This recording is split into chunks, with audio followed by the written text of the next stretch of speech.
COVID-19 has accelerated the adoption of new technologies for the changing diets and new generational desires. Join the discussion with leading experts, discover what new trends are underway, what leading companies are doing to stay ahead.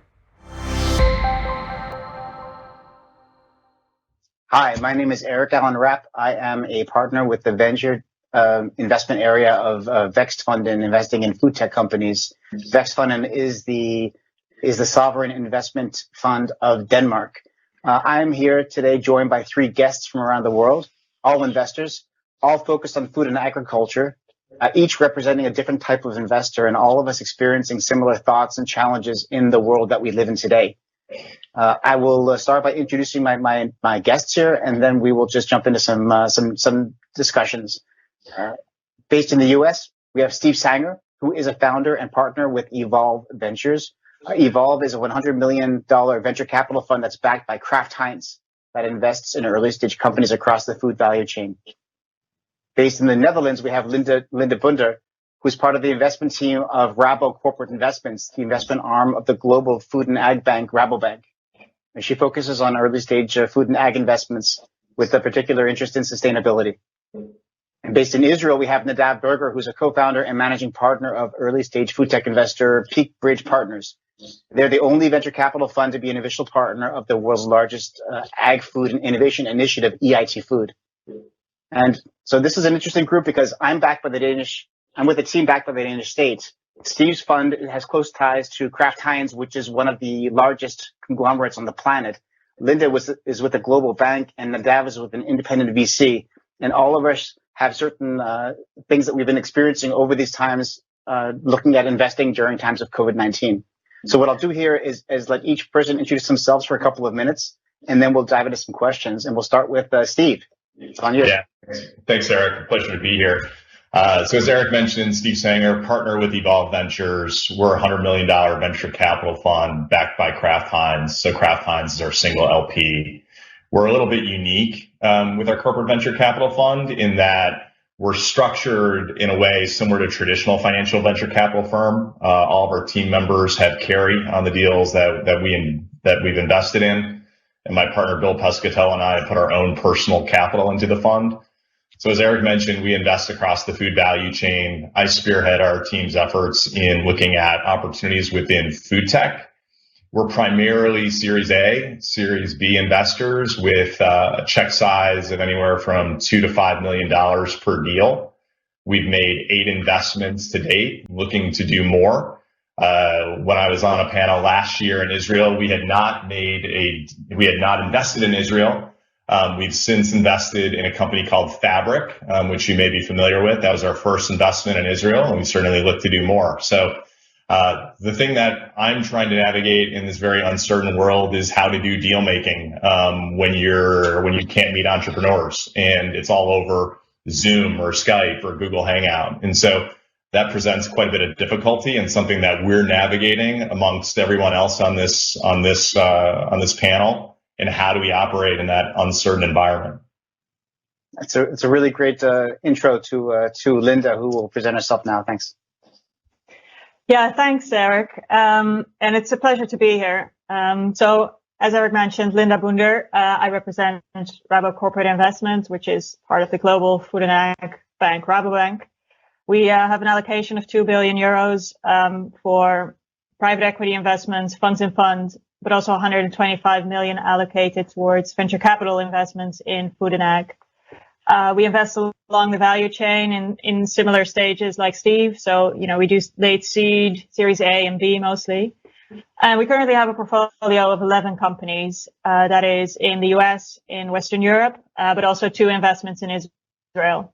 And the aim of the bank really setting up this fund or initiative is to leverage the knowledge and also the network of the bank to actually push companies and innovations through that commercial rollout phase that can be so difficult if you don't have that warm connection or the warm contacts.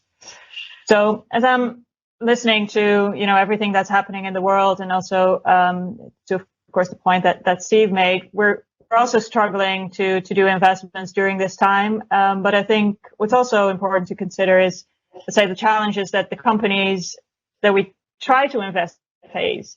And obviously, one of their greatest challenges is now to find partnerships, not only in the companies that finance them, but also in their strategic collaborations, to find those partners that will help you stay alive, help you move forward, and actually create value in these turbulent times. Linda, thank you very much. And Nadav, on to you. So I feel like the host here, being based in Tel Aviv, because it's at the end of the day, it's the annual Israeli Food Tech Arctic Summit. And thank you for coming. So born in Tel Aviv, Israel, my late grandfather came and started the oil business in Israel, edible oil. I think that we became the largest producers of fats, oils, and margarines in Israel. Then we acquired big CPGs. So for 3 generations, we were producing food. So to some extent, I know food since I was mumming. But I got into technology 13 years ago through an application lab, which I co-founded, named Food Lab. But then this drove me to create the first fund in Israel to invest in food tech, in Food Lab Capital. So first mover advantage, I was lucky to invest in some of the companies that became the flagship of the Israeli food tech, like Dumatok, InnovaPro, NextFirm, and so forth. But I had a more ambitious vision, and I met my co-founder, Eric Sieber, in London, and we have decided to do PickBridge, to create PickBridge. So PickBridge is trying to help the entrepreneurs to get to the peak, and then from one peak to another, and we believe that it's far more than the money. But at the end of the day, we do run a VC. Did our second close recently with 35 million euros AUM, and we'll go up to 100 by latest Easter. We invest in Series A and onwards. Did 6 deals, soon to be public, because at least 3 of them are kind of still under the radar. Some because of issues with the elections in the US. So PR people defer great news to after the elections. We are different because of 2 reasons, 3 reasons. Eric and myself grew up in the food industry, and we raised and managed funds. Eric did it for the Nestle Corporate Fund. We are members in the EIT Food, as you mentioned. But at the end of the day, we are surrounded by top executives of food and venturing, people like Ellen de Brabander from PepsiCo and Howard Shapiro and people that you know. So happy to be here. And the more global investors that come to Israel, it will be better for the ecosystem. And Steve, it's your turn now. So just to round up this, because I think this is a really interesting group of people, because we're coming from different geographies around the world, we're coming from different backgrounds, representing different kinds of companies, and we're seeing a lot of the same issues. Linda, you recently invested in a company in Israel. We have not invested in Israel yet, but at Vext Fund, and last December, there was just an allocation that was made where we received about 1.4 billion euros for green investments that we're calling Denmark's Green Future Fund. And of that, a pretty good chunk is going towards food and ag investments for sustainable investments going forward. So this is a very, very big initiative for us, and we're looking for opportunities here. The reason why I mention this is because we just led an investment, a 14 million euro investment in an agricultural robotics company that was actually a little challenging, because for the first part of the investment, we couldn't even meet the founders in person. And towards the end of the investment process, I finally decided that we absolutely had to get together in person anyway, because very often when you meet somebody for the first time and you meet them in person, you establish a rapport. You can see body language. You can see when somebody is shifting or looking away much more than online. And when you're building a relationship of trust, you have to really be there in person. I'm curious for all of you, and starting with you, Linda, have you had any of the experiences along this, and what have you done to compensate for it? Yeah, it's a very relevant question, Eric, and it is difficult. We were lucky enough to have met the team that we recently invested in right before COVID hit. So we didn't have that, let's say, that problem. However, of course, with all the companies that we're speaking to today, or have been speaking to since March, we will face that problem. And I have to say that, it's demanding for all of us, not only for us as investors, also for the companies that we're looking to invest in. It requires a lot of flexibility and, just a general level of trust towards the other person on the other end of the line, I'd say. but I have to be honest that we haven't found a good, let's say, compensation for or an alternative for that physical meeting, and we would still require that before we invest, even though times are difficult to allow that. That's interesting. Steve, how about you? Yeah, I would agree with Linda. I think one of the things that we've spent a lot of time focusing on in this environment is the syndicate partners. So who's invested in the company? So I think that that's critical. Like, we always take that into consideration when we're looking to make an investment, but even more so now, if we can't meet the founding team face to face, I need to make sure that we know somebody on the cap table, right, who we have confidence with, or that we co-invested with previously, or someone that I know that I have a current relationship with, that I can reach out and they can vouch for that individual or the company. I think that's always been important, but even more so, I mean, during this time that we've been remote, one of our team members moved back in with their parents and their family for support in San Francisco. So we invested in a alternative sweetener company focusing on sweet proteins in the Bay Area called Joywell Foods. And there was a social distance tasting that occurred in a grocery store parking lot. So you've got to get really creative, but we also were in that deal alongside SOSV, which is a leading biotech investor who we know, Arvind Gupta and those folks over there at the time, plus Coastal Ventures. And so we were able to get comfortable with the deal. So I think it's just more important in this environment, really leaning on these sorts of connections that are happening here to really get intel on founders to compensate for the fact that you can't meet them face to face. I get that. And Nadav? So I think that I would be the extremist here. You all know that for me, it's all personal. And if I cannot have a great breakfast, lunch, dinner with the entrepreneurial founder, I don't do a deal with. Same, by the way, for LPs. So it makes things more difficult, but I think that you learn so much when you meet someone and see how he eats and how he orders and how he tips and how he behaves, and that this is a must do. And COVID is here to stay for the recent future. So we better think of solutions for that. The way that we tackle it is, first of all, we are global, and from day one we were, using Teams, Zoom, whatever, from the beginning, because my business partner is in Dubai, I'm in Tel Aviv, we have an office in Europe and an office in New York. So we were online from day one. But part of the solutions that we have came up with is almost always co-invest. So we're working now on the deal number 3 with a Continental Grains company. So I can count on Brian from Conti. So when Brian is in New York, if something is needed, he knows everyone. Conti knows everyone. I can trust him. He can go there and visit them. So we have a group of, and it's a growing group. It's a kind of, I would say, friendly club of people that we would like to do business with. And I can count on them to A, be present in where they are, and B, count on their, on what they think about and their history. Second is we put a lot of emphasis to try and get LPs from all over. So even if we have potentially many LPs from Stockholm, true story, we would definitely prefer to have part of our LPs based in the US, Asia, Europe, and so forth, because LPs could help you also to cover the ecosystem, to screen. It's all about, intelligence and networks, and try to see if those entrepreneurs are kosher and successful and has track history and record and so forth. You can't do it from Tel Aviv and getting the right investment in San Francisco. So one of our business, our IC member is in San Francisco. This is a great help. So LPs, co-investments, and a lot of Zoom calls, Teams.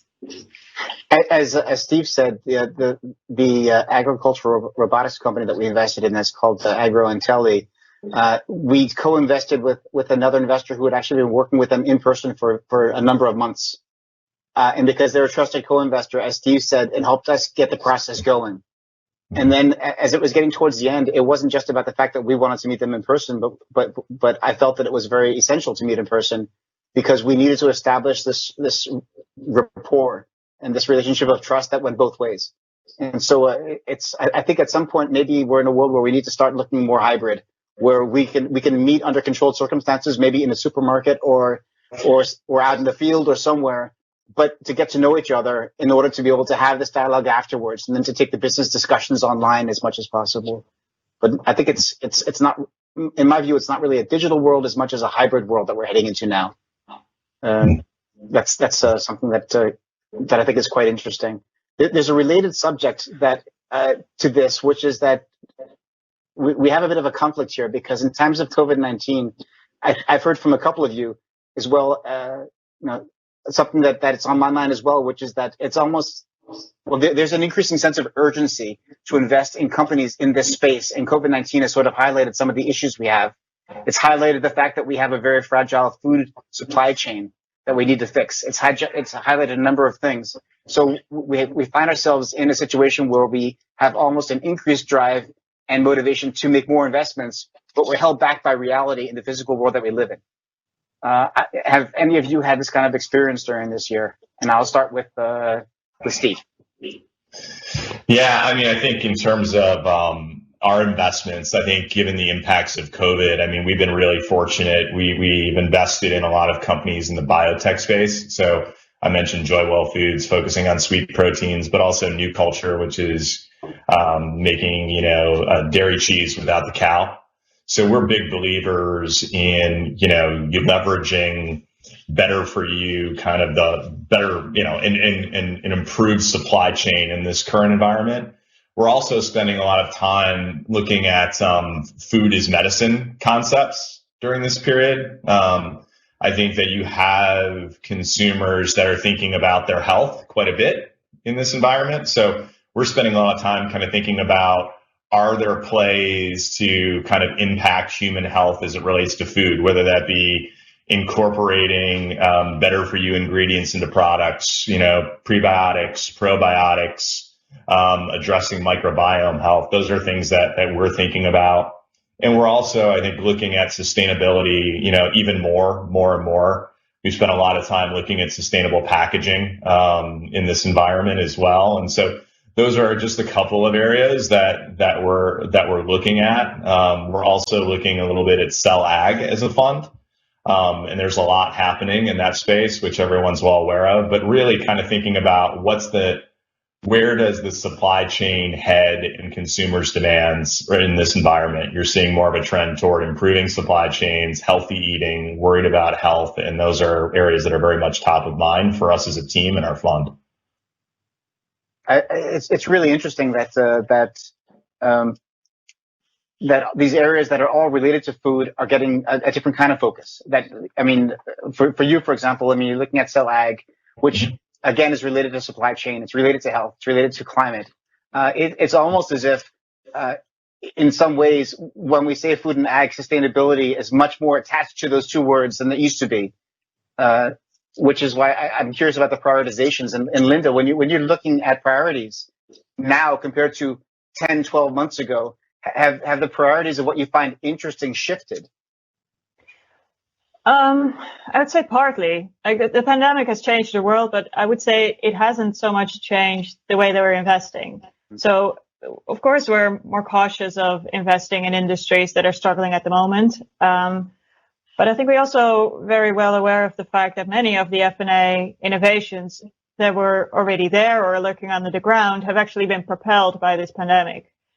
Some have already been mentioned, stability of local supply chains, focus on nutrition, food security, but also, let's say, sustainable alternatives. When the way we evaluate our companies has changed a bit, not so much maybe in let's say the stage that we're investing in or the type of due diligence that we do, but we do recognize that companies will need a longer runway. So I think we're stressing, let's say, larger rounds in order to get the company enough money to get it to the next stage, however long this pandemic may last. And another point adding to that is also flexibility of cost structure is something that we're extra focused on these days. Also for the company to stay afloat if this is going to stay with us for a little while longer. Nadav, how do you see that? Do you see that the size of rounds is changing, as Linda mentions, on their priority? Couple of changes that happened since March. I was the lucky one who got out of New York on March 13th. So back to quarantine in Tel Aviv. So few insights. First, I envy you guys because I'm raising money to our fund. You guys are well supported. And the one thing that I feel in the last few months that actually raising money for a food tech fund has become easier. The awareness, and we are being approached by dozens per week now because it's the COVID and the pandemics brought this issue to the front page, and the connections and the surveys about mortality and obesity and diabetes. It's all there. I mean, what you eat is who you are, and this is how you can cope with the pandemics. And this made the entire space of food tech investments a very interesting topic for investors globally. Regarding the sustainability and impact, from day one, we decided, Eric and myself, that for us, this is our Tikkun Olam. This is our contribution for the world to invest in food tech that actually can influence and bring and create a better world. Eric has 2 daughters. I have 3. So this is very close to us. We have a venture partner full-time heading our ESG and impact. We became authorized member in the UN PRI. And this is a great influence on investments and on LPs as well. So it used to be the issue that if you raise money in California and you don't have a sustainability and impact agenda, nobody will talk to you. If you go to New York, if you say that you do impact and ESG, they will tell you you're leaving money on the table. So it's completely different approaches by investors. But now this is changing completely. Everybody is checking the boxes and making sure that you do the right thing, ESG, impact, and so forth.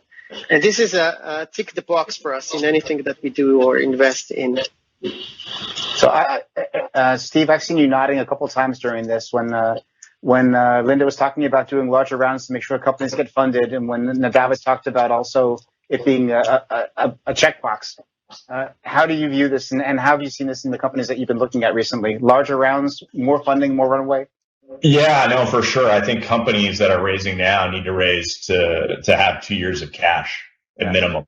And I think that, what we saw when COVID hit is, a lot of our deal making was done in the back half of 2019. So we were really fortunate in that when the pandemic hit, our companies were pretty well capitalized. I think one of the things that we saw is that fundraisings that typically might occur now in the fall, those were moved up to mitigate financing risk. And so what's interesting is that, VCs weren't vacationing a lot in the summer. I certainly wasn't. I was working really hard. I think that was the case with a lot of our peers, in that more work got done in the summertime than what you would typically see. And there's this end of the year push. And I think what we're seeing on the pipeline is a lot of companies raised or accelerated their fundraising to earlier in the year. So the pipeline's not as robust now. And I think we're going to see a lot of fundraisings in the back half of 2021. But we're also seeing, I think, from an investment standpoint, the later rounds are having an easier, companies that are a little bit more mature and have more proof points are having an easier time raising than earlier stage companies. So we're not seeing a lot of A's. Like, we're seeing a lot of seed extension pre-A types of rounds. And that's been a noticeable difference for us this year versus last year. I can add from my experience. Steve reached out to us in summertime, and he said, do you know this opportunity from the US? And we didn't, and it's an exciting company. And we looked at the numbers, and it said, why are you raising money? And he said, well, I just want to make sure that they have a runway for 2 years. And we don't need the money, and all the backers are top notch, but we want to make sure that they have cash in the bank for 2 years now. It's a great position to fundraise from. Yeah. Seriously. It's interesting. We closed an investment on the food tech side. I closed an investment in July this year. And it was one of those summers also on this side. But what's interesting is that was a €4 million seed round. In February, just before the pandemic hit, we closed a €6 million seed round. And then this company was a €14 million round. These rounds are trending bigger. It doesn't mean that we won't do smaller rounds, but the companies have to be able to have a cost and a burn that matches the round in order to be able to have enough runway. And also, I think on our side, we need to be patient and understand that things may take longer than we expect. So I think this is a very, very interesting discussion, and one that could take much more than 25 minutes to really get around it. We've actually used the 25 minutes now, and I think for me at least, it's been very enlightening. It's also been a pleasure to be in a situation like this because I get to meet new people. And Linda, I had not met you before. Steve, I'd met you in Israel, I think, last year, and Nadav, I know you. And all of you, I hope that we can find ways of doing business together afterwards as well. Absolutely. Thanks, Eric. Yeah. Thank you, Eric. So much for sharing Thank you very much for your inviting thoughts. us. Thanks, everyone. Thanks.